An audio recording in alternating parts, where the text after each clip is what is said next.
Joachim, can you explain what we mean by Goldilocks and anti-Goldilocks scenarios in the context of the global economy, and give us an overview of the main conclusions from our outlook? Yeah, well, Tina, I'll focus on the three main conclusions. So first of all, I think we are facing the exact opposite of the Goldilocks environment that we all got used to before the pandemic, right? Goldilocks was an environment where the economy was neither too hot nor too cold. It was just right, which was a great environment for financial markets. We are now in anti-Goldilocks, which means we're in a situation where the economy is both too hot in terms of inflation, but also too cold or will be too cold in terms of growth. And the reason is really this stagflationary shock emanating from Russia's invasion in Ukraine and from the sanctions that followed it. The second conclusion is that this is not only a stagflationary shock, it's also an asymmetric shock. Right? Higher energy prices affect Europe much more than the US and some other parts of the world.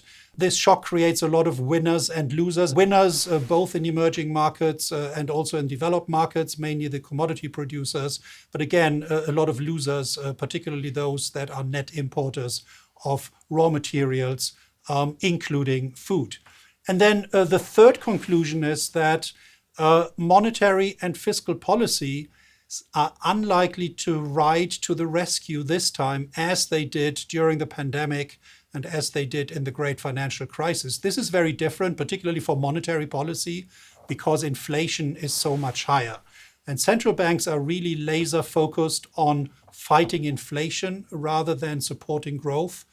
So again, this increases the risk of not only a sharp slowdown in growth, but it also means that the risk of a recession over our cyclical horizon has increased.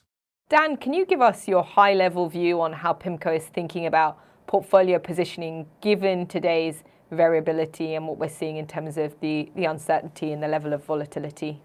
Sure. Well, maybe just a comment on the volatility side. Volatility has certainly increased. We've seen a much more significant increase in realized and implied volatilities within the interest rate markets.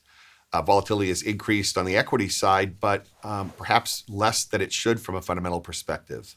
Equity markets have been more volatile, but we do think there's a bit of complacency, embedded in the equity markets now and some segments of the credit markets. And again, I've been a little surprised by how well behaved those markets have been, at least on a relative basis, given the types of risks that we've talked about.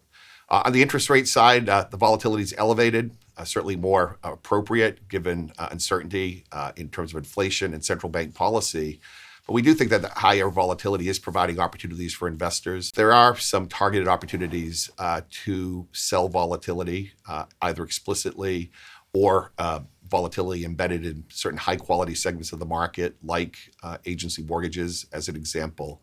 But again, anytime you see this type of increase in volatility combined with what is quite obvious on the ground in terms of a highly uncertain fundamental environment, again, it's just a reminder that investors should be cautious, should be patient, and liquidity and flexibility is very, very important because in some sense, you're long convexity or long volatility when you have a lot of dry powder to react to what we think will be better opportunities in the coming months, and especially as we go into the end of 2022.